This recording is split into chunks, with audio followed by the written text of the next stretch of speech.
Dobrodošli na moj YouTube kanal. Tokrat ne bom poskušal podati neke strokovne mnenja. Tokrat bom bolj govoril o mojem razmišljanju, o celi situaciji, v kateri smo se znašli. Če bi postavil vprašanje, kaj imamo skupnega, vi, ki to gledate, jaz, ki to delam, ustvarjam, in vsi ti epidemiologi, virologi, mikrobiologi. Vsem nam je skupno, da v bistvu pojma nimamo, kaj so virusi. To se sliši bogokletno, toda virologi govorijo o stvareh kot duhovniki o Bogu, o Kristusu. Torej, ti teologi govorijo tisto, kar so prebrali recimo v Svetem pismu, v svetih knjigah in tako dalje. Virologi pa tisto, kar je nekdo pred njimi napisal. Brez da bi preverili, ali to resnično drži. Oni v to verjamejo. 100%. To ni, da bi mislili, da golfajo ali da se lažejo ali kaj takega. Ne. Oni so pač tako naučeni. In pika. Nihče od nas, vključno s temi mikrobiologi in virologi, niso nikdar videli virusa. Vse tisto, kar se prikazuje kot virus, tudi slučajno ni virus. So delčki, ponavadi delčki celice, razpadajoče celice, kar bi v bistvu vsak študent mikrobiologije lahko uvidel. Toda, ker je pač sistem tak, da vsi študenti in kasneje seveda tudi, ko so zdravniki, verjamejo v te dogme, ki so utemeljene na delu, v delu nekaterih mikrobiologov izpred 150 let ali pa 70 let nazaj. Zato je Štefan Lanka, ki sem ga že omenjal, nemški virolog, razpisal nagrado 100.000 evrov, ki prejme tisti, ki nedvomno dokaže obstoj virusa ošpic. Do zdaj to še nikomur ni uspelo dokazati. In to, kar se dogaja zdaj, ko govorijo o covidu, v resnici pa kažejo sliko eksozoma, o tem sem že govoril in pokazal tudi slike in tako dalje, in vse lastnosti, so sprejeli hude ukrepe po celem svetu. Vsi vemo zgodbo tega virusa, domnevnega, ki naj bi na Kitajskem začel pustošiti na koncu prejšnjega leta. Tudi o tem sem govoril, da je profesor Drosten z berlinske univerzitetne bolnice Charité že 1. januarja objavil, da je našel PCR test za ta novi virus, in WHO, Svetovna zdravstvena organizacija, ga je 21. januarja tudi potrdila in dala, in Kitajcem se svetovala, da naj uporabijo ta test za testiranje na ta novi virus. Čeprav Kitajci, ki so prvi raziskovali ta virus, so svojo prvo objavo na internet dali šele 24. januarja in še potem na začetku februarja. Kitajci niso nikdar trdili, da so izolirali ta virus. Govorili so o možni povezavi z novo boleznijo. Toda kmalu je, že kakšen mesec kasneje, je WHO razglasila pandemijo in tako se je začela ta panika okrog covida. Govoril sem tudi o tem, da WHO ni dal svojim članicam usmeritev, da se ne delajo obdukcije na umrlih za to novo boleznijo, mrtve naj zapečatijo v svinčene krste in tako dalje. Zato v bistvu se sploh ne ve, kakšna je razlika tega covida z drugimi respiratornimi boleznimi. Pljučnica je tista, ki je smrtonosna. Pljučnica je 6. po umrljivosti za starejšo populacijo na svetu. 6. bolezen. 800,000 otrok vsako leto umre zaradi pljučnice. In poznan je tudi ta sindrom, akutni respiratorni distres sindrom. In mnogi zdravniki, ameriški, govorijo o tem, da bi morali te paciente zdraviti tako po tem protokolu, kot tudi za vse ostale, ki imajo ARDS. Toda seveda na začetku, zaradi vse te panike, so zdravniki pričeli uporabljati neka zdravila, eksperimentirati, kajti jasnih navodil ni bilo. In zato so dajali zdravila proti AIDS-u, razne stvari. V glavnem so se dali na ventilatorje, tiste, ki so težko dihali, zaradi tega predvsem, da zaščitijo okolico, kajti ko je človek v komi, inducirani komi in diha skozi ta ventilator, na silo se pravi, potem ne ogroža, ne more okužiti nikogar v svoji bližini. Zato se ne gre čuditi, da so potem pri nekaterih le ugotovili, da so močno poškodovana pljuča. Šele kasneje je neka naša bivša rojakinja iz Amerike ugotovila, da če takega bolnika damo v pravilno lego, dosti lažje diha. Potem so tudi ugotovili, da če je manjši pritisk v pljučih, da je manj poškodb. Ugotovili so tudi, da se v manjših arterijah pljučnih tvorijo trombi, se pravi zamaški, bi po naše rekli, ki povzročijo pljučno embolijo. Vse to se ve. Tudi britanski predsednik vlade je rekel, da je preživel COVID samo zaradi tega, ker se ni pustil dati na ventilator, ampak je imel tiste cevke v nosu in je nekako bolj na trebuhu ležal in je na ta način lažje dihal in zdravljenje je bilo uspešnejše. On pravi, trdi, v nasprotnem primeru bi najverjetneje umrl. Moramo vedeti, da 20-30% vseh pljučnic je atipičnih. Se pravi, pljučnica je ponavadi bakterijska okužba. In za teh 20-30% pljučnic se ne ve točno, kaj je vzrok temu. Zato pravi, da so to virusi. Pri vseh boleznih, kjer ne vejo vzroka, se pravi, najde neko bakterijo ali karkoli, se trdi, da so virusi.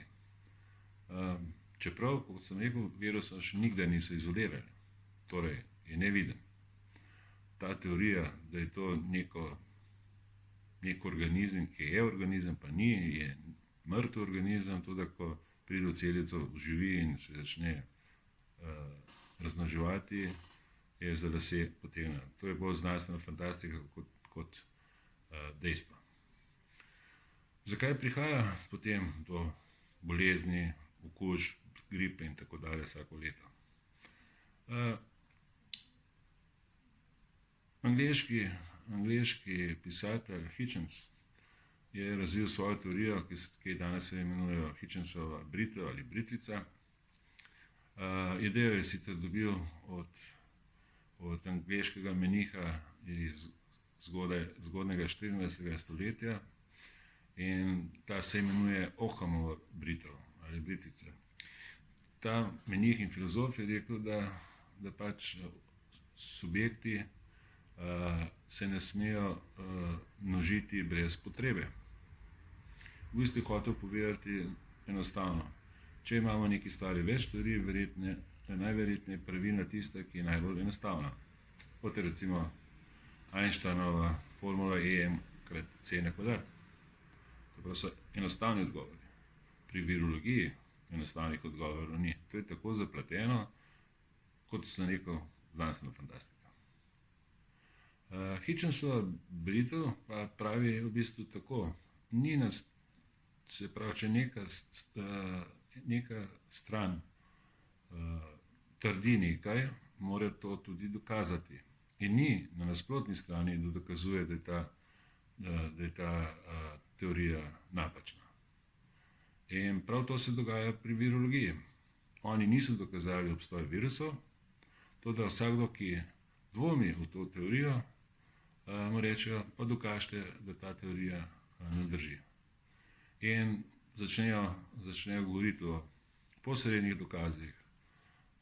Čeprav v bistvu, kot sem že v prejšnjem povedal, javljanju, da so v dobi španske gripe ameriške vojaške ujetnike dali kot poskusne zajce in so morali vdihavati izdih hudo bolnih ljudi, dejali so jim, zanašali so v njih sluz od teh pacientov, pa tudi od umrlih pacientov, pa nihče se ni okužil.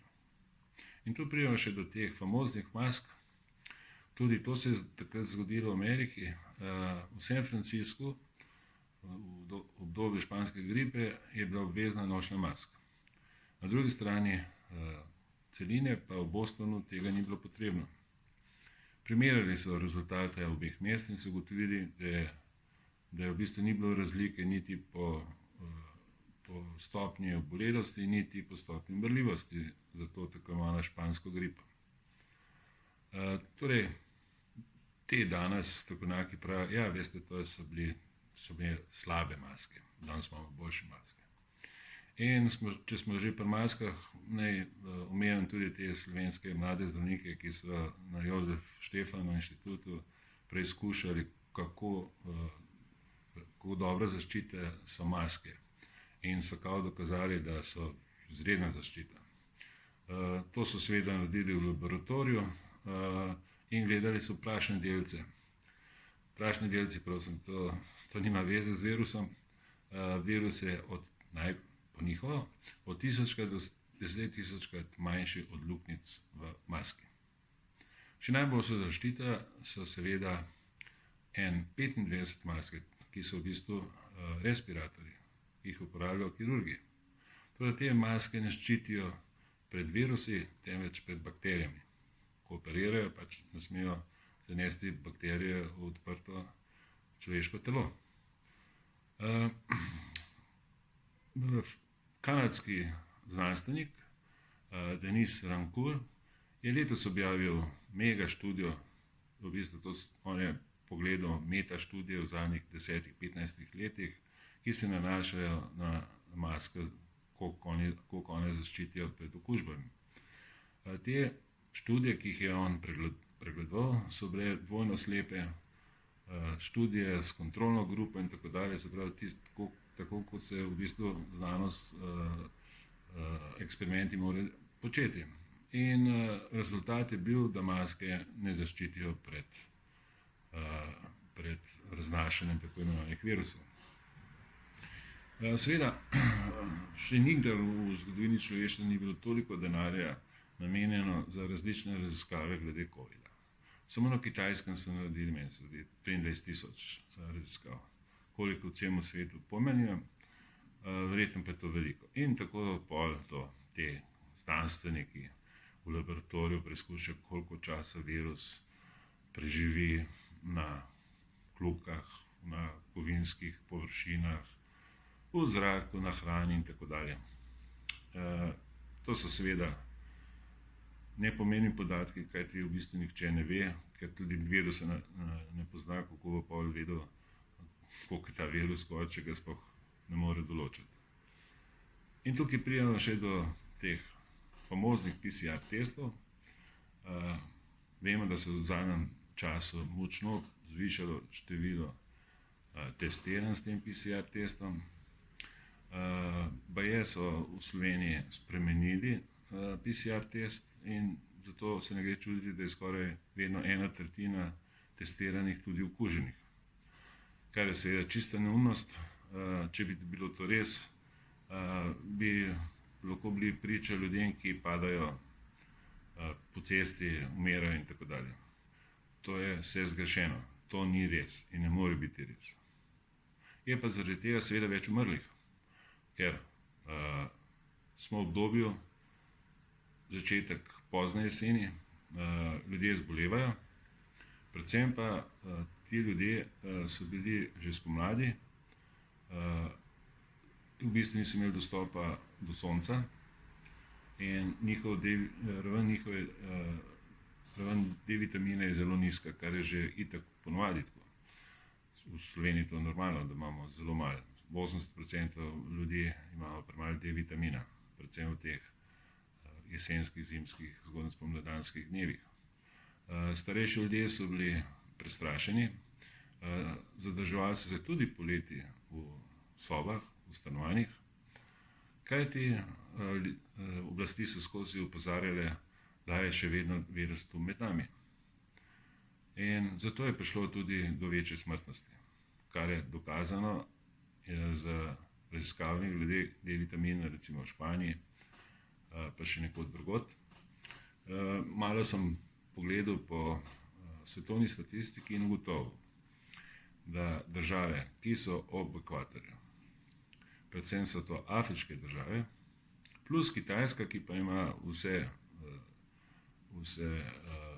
obdobja, se pravi, ima zimo, ima poletje, ima pomlad, se pravi, vse te letne obdobja, skupaj, kumulativno, tvorijo približno 3 milijarde prebivalcev, kar je skoraj 50% celotnega prebivalstva svetovne populacije. Vse skupaj pa je umrlo, se pravi po njihovi logiki, vse skupaj je umrlo niti 19.000 ljudi. In to s Kitajsko vred. Kitajska ima manj umrli kot na Švedska. To so podatki, ki jih lahko vsak pogleda.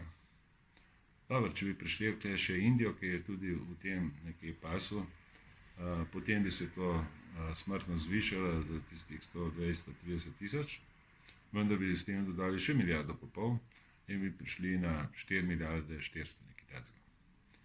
Torej, očitno je problem D-vitamina in seveda tudi načina prehrane. Kajti ne pozabimo, da določena hrana vsebuje veliko D-vitamina. To so predvsem te severne morske ribe, ki imajo veliko maščobe.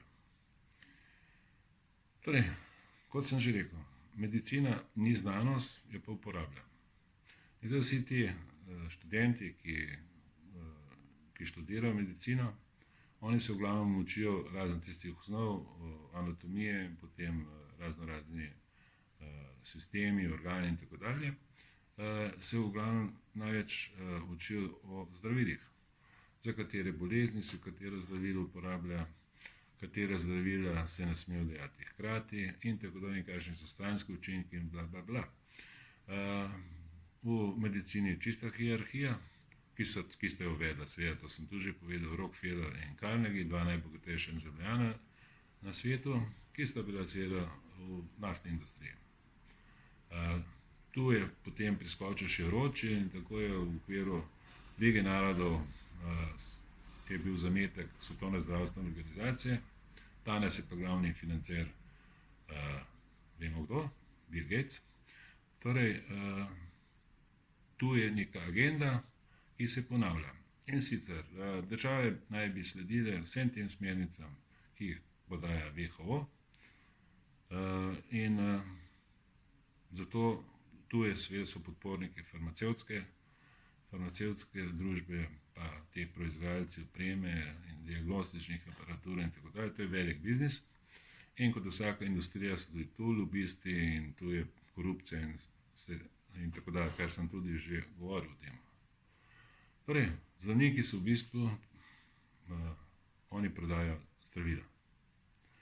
Ko pridemo k svojemu zdravniku, on skuša ugotoviti, kaj je narobe z nami, potrebe nas pošlje na kakšno preiskavo v laboratorij, vse v sklopu ambulante, ponovadi nam pa da pa še predpiše zdravilo in tega gremo nabaviti v lekarno ali pa nas pošlje k specialistu.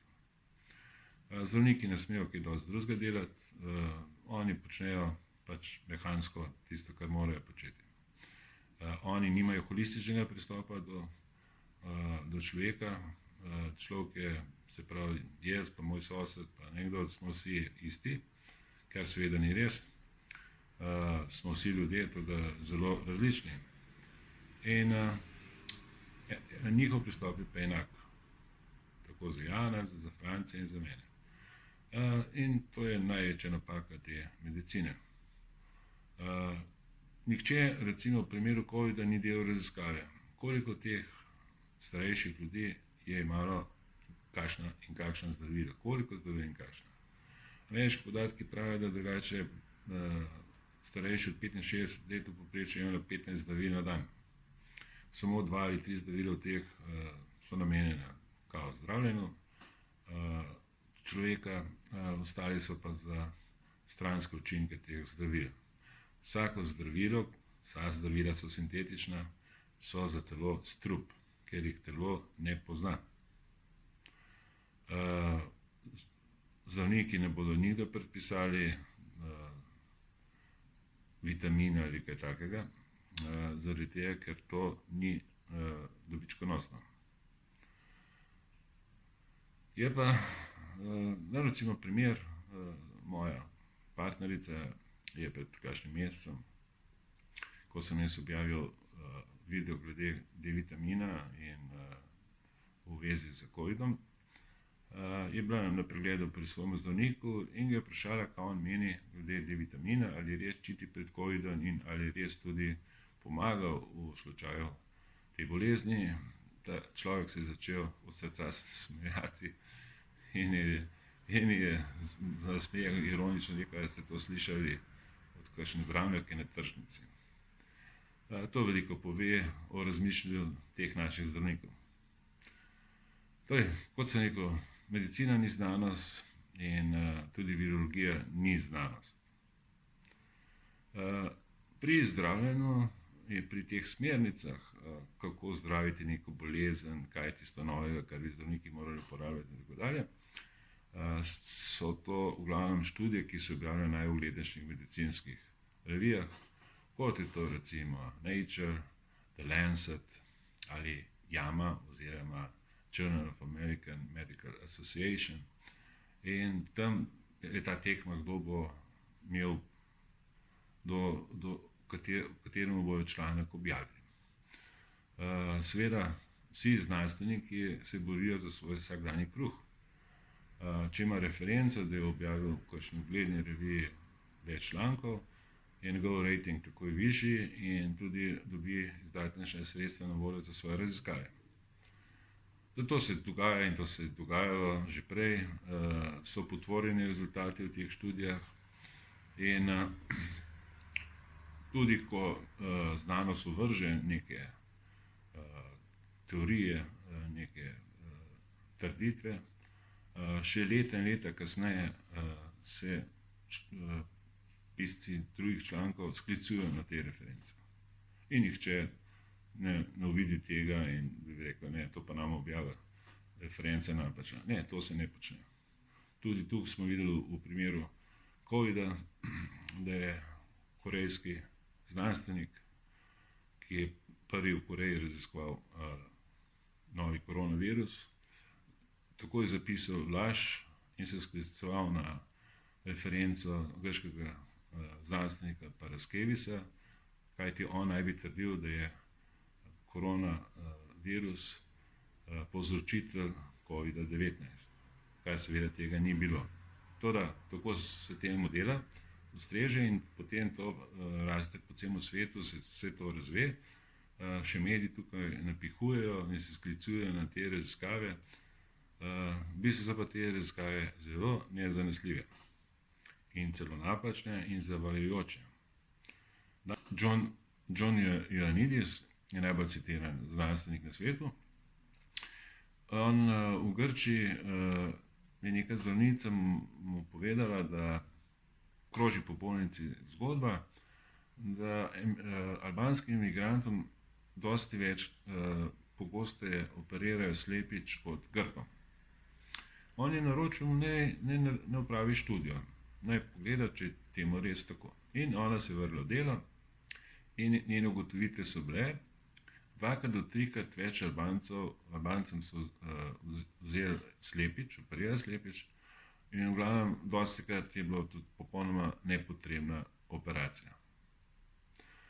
In to je dalo Ionidisu zamisliti in je začel pregledovati najbolj citirane članke v teh najbolj popularnih, najboljših medicinskih revijah na svetu.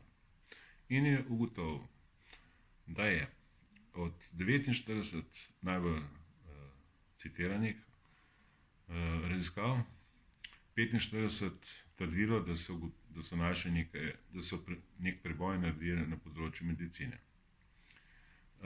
Potem je on to vse prekontroliral, pregledal in je ugotovil, da od teh 45 raziskav 11 niso nikdar preverili. Torej te študije so bile nepreverjene. Kljub temu se jih to citira. Potem je šel še naprej kopati in je ugotovil, da od 30 do 40% vseh teh objavljenih študij je napačnih ali pa zavajajočih. To je ogromna številka. In vemo, da koliko časa, pa še vedno se sklicuje na to, Ansel Keys, ki je potvoril študijo Sjedinjenih držav glede povezave med srčno-žilnimi boleznimi in živalskimi maščobami, kar je seveda neumnost. Tudi še danes govori o tem, da je to temu tako, ne holesterol, pazi holesterol in tako dalje. Čeprav holesterol je po drugi strani, pred 2 letoma sem zasledil, da neko ameriško podjetje, da bo dalo na tržišče novo zdravilo proti holesterolu, ki bo v bistvu holesterol totalno zmanjšal. Že na minimum. Seveda, to je življenjsko nevarno. Zakaj? Iz holesterola se dela v glavnem vsi spolni hormoni. Iz holesterola se tvori koencim Q10, ki je najbolj važen antioksidant za pravilno delovanje srca. Možgani so večinoma iz holesterola. D-vitamin se tvori iz holesterola. Torej vidimo, da zmanjševanje holesterola, se pravi umetno zmanjševanje holesterola, lahko povzroči smrt ali pa odpoved nekega organa. To je ena taka študija. Bilo je pa še več študij, ki so bile kasneje ovržene, pa še vedno se sklicuje. In tu smo še pri teh cepivih. Baje bi zdaj ameriško in nemško podjetje že na pragu novega cepiva. Evropa je kupila že 300 milijonov teh cepiv, Pfizer, pa Contact, nekaj takega. Se pravi, to je v bistvu genetsko cepivo. Kaj to pomeni? Oni naj bi tako imenovan delček RNK-ja virusa dali v človeka oziroma v celico. To je neke vrste reprogramiranje naših celic. Torej šli smo že v znanstveno fantastiko. Čeprav mislim, da je narava 10-krat, milijonkrat pametnejša od človeka, da ne bo dovolila tega. To je samo upanje.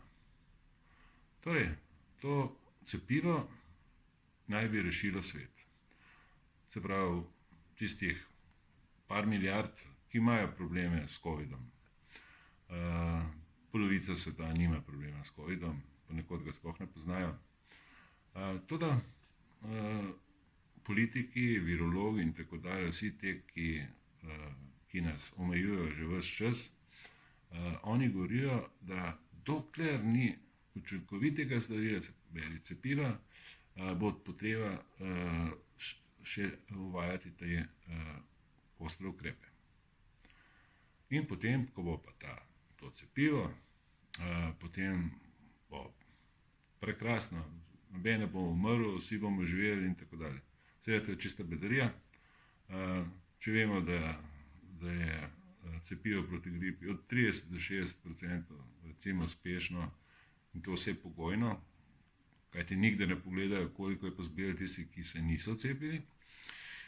Se pa račun uspešno, recimo po njihovo 30 do 60%, oni Pfizer pa trdi, da je njihovo cepivo 90% uspešno. Me pa zanima podlagi česa. Mislim, da vem na podlagi česa. Koliko protiteles in kakšna protitelesa telo sproducira, kadar dobi to cepivo. Vsaka stvar, ki gre v telo, povzroči ta protiteles, razvoj teh protiteles. To je obramba imunskega sistema.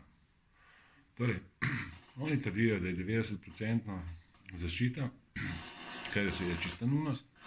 Po drugi strani pa vemo, da so na Danskem tik pred tem, da pobijajo 12 milijonov minkov, ker pri njih naj bi ta koronavirus mutiral in okuži že več kot 500 Dancev. Torej, virus njihovo mutira, že prej so trdili, da se je že 20-30krat mutiral, torej na kakšen način bojo sedaj tale vakcina delovala, če virus mutira. To je nesmisel, vendar zelo drag nesmisel. Izkazalo se bo tako, da vsi bojo zadovoljni, zdaj imamo pa cepivo, ljudje bodo še vedno naprej umirali, vendar bo rekel, zdaj pa je to nek nov virus. In tako bo stalno to teklo, nam so pa že vzeli ogromno pravic. To, kar sem opozarjal v enem od mojih prejšnjih videov, da smo na pragu fašizma, se že vidi. Predvsem pri nas v Sloveniji. Jaz bom zdaj govoril samo za Slovenijo. To, kar se zdaj dogaja, je katastrofa. Hojs in njegovi tam v tistih strankah zahtevajo uvedbo zakona, da bo kazensko odgovoren tisti, ki je v pozivu, recimo demonstracije ali kaj takega. To so delali recimo v Avstraliji, ne vem, kjer je to, New South Wales ali kjer, ko sem objavil tudi tiste videe, ko je policija vdirala v stanovanja z zapornim nalogom, ker naj bi prijatelj pozival na demonstracije proti COVID-u. Torej, pri nas zdaj to isto se dela. Prepoved potovanj, prepoved zdaj že javnega prevoza, obvezno nošenje mask in tako dalje, policijska ura. To je zame čisti fašizem. Kje so naše svoboščine? Jaz sem šel gledati tudi ustavo in noter je lepo v ustavi napisano, da se lahko to uvede, če so izredne razmere. To pa ne bi bile vojaška ogroženost ali pa epidemija. In seveda, če to v ustavi zapisan, tega ne more nihče spodbiti. Torej, oni imajo vse orožje noter, kdo pa to epidemijo na koncu razglasi, je vlada.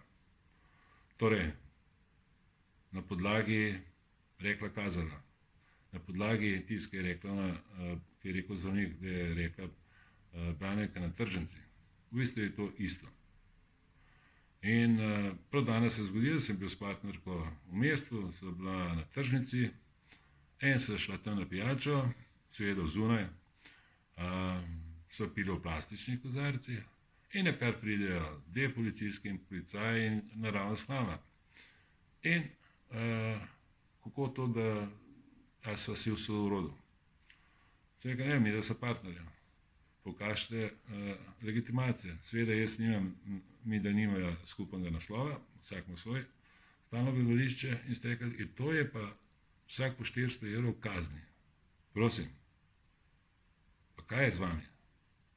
Če jaz srečam prijatelja, pa tam nekje pred trgovino, ne vem, kje spijeva kavo, ne vem, koga, prije policaj reče, da sem videl v sorodu, rečem, ne, vsak 400 evrov kazni. Mislim, to so idiotizmi. In ko enkrat policaji, pa še drugi to začnejo delati, moram pa pripomniti, da je tudi policaj lepo pošteno povedal, da so to mimo idoči poklicali policijo. Se pravi, začelo se je ovaduštvo. In tako kot je bilo med drugo svetovno vojno, ko so ovaduhi izdajali pripadnike ilegale, pripadnike partizanskih enot in tako dalje in se jih streljali, pobijali cele družine ali pa cele vasi, to se zdaj dogaja pri nas. Vedno bodo ovaduhi, vedno bodo tisti, ki radi nosijo maske, nagobčnike in kdorkoli ne bo nosil maske, bojo poklicali policijo. Taki smo ljudje. Jaz ne, ampak oni pa so. In teh je večina. Nažalost. Torej, nažalost so te novice katastrofa. Vsi ti oblastniki ne razmišljajo o posledicah, psiholoških posledicah. Mi, ki se ukvarjamo s holistično medicino, vemo, da je psiha izredno pomembna za zdravje človeka. Moja bivša žena ne more obiskati svoje matere, ni je videla že dolg časa. Ona pa ni videla svojih vnukov, svojih hčera in tako dalje. Kaj to pomeni? To je degradacija človeštva in uveljavljanje moči vladajočih. Še en dodatek. Na začetku tega videa sem govoril tudi o Trumpu in zdaj moram razložiti, zakaj bi si jaz želel, da je Trump ostal v Beli hiši. Z večino njegove politike se popolno, totalno ne strinjam.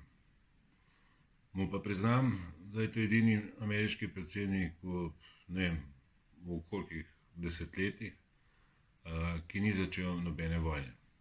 To mu priznam. Vendar je Trump zelo inteligenten človek, a ne govori o njemu, kar hoče. On je v svojo COVID ekipo poleti privabil znanstvenika Scotta Atlasa.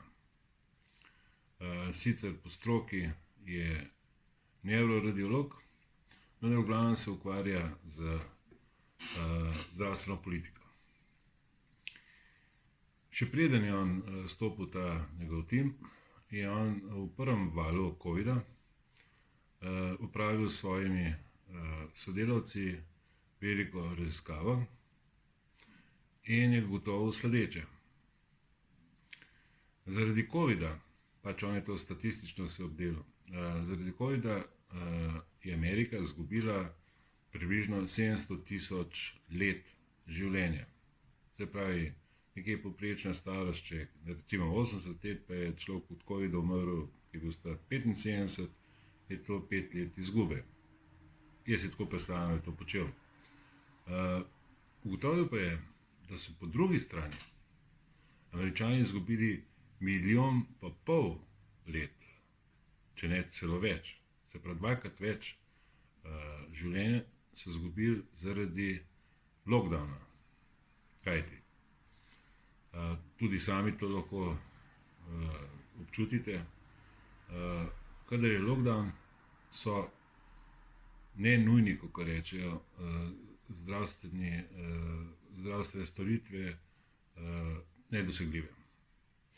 To niso plastične operacije, to so recimo obsevanje, kemoterapija, potem jemanje vzorcev, da se ugotovi, ali ima človek raka ali ne in tako dalje, se pravi te biopsije in tako dalje. Ogromno tega je zdaj zaustavljeno. Vemo, da je ogromen zaostanek pri operacijah, pregledih nujnih in tako dalje in tako dalje in tako dalje. Poleg tega so tu še psihični problemi. Tudi mi zdaj vemo, recimo, ne vem, če je to povezano, ampak ta umor v Jančah je verjeten, ima nekaj tudi s tem COVID-om. Posod so ugotovili, da je bistveno več samomorov, bistveno več družinskih tragedij, ločitev, predvsem ločitev, veliko ločitev. Potem, ker so otroci doma, je možnost večje zlorabe otrok, kajti v šoli je le neki nadzor in učitelj lahko opazi, da je z otrokom nekaj narobe. Prav, cela paleta posebno življenjskih situacij je spremenjenih. In poleg tega pa še ta Scott Atlas, on zna brati dokumente. Torej, on zna svetovati Donaldu Trumpu, kaj je res pomembno in kaj je dvomljivo. To recimo pri nas popolnoma manjka. Vemo, da recimo hidroksiklorokin, pa če boste šli gledati WHO smernice o teh ugledih, Lancetih in tako dalje, boste videli, da piše, da hidroksiklorokin ne deluje. Čeprav je belgijska študija to dokazala. WHO tudi govori o D-vitaminu, da ni zdravilo in tako dalje in tako dalje. Se pravi, cela paleta stvari je lažnivih in prirejenih. In potem se čudijo te oblastniki, te epidemiologi, ala Ihan in tale Bejovička in tako dalje. Vsi se potem norčujejo z unih, ki dvomijo v to, kar oni govorijo. Torej, kdo so oni? Kdo so oni? Vrhunski virolog, ja, super. Meni to nič ne pove. Koliko ti veš in katere študije omenjaš oziroma na katere se sklicuješ. In to je ta Scott Atlas zna povedati. In nažalost, Biden tega ne bo imel. On bo tulil zvokovi, tako kot vsi ostali, ki jim je glavno vodilo pohlep, po čim več denarja, po čim več donacij in tako dalje. In jaz gledam na to zelo črnogledo. Ne vem, kaj naj naredim sam. Šel bi nekam, pa ne vem, kamor morajo šiti. Huda situacija. To da, upanje vedno obstaja. In zato je tudi ta video narejen, da vsak malo bolj razmisli o vsej te stvari, ki smo jih priča. Hvala.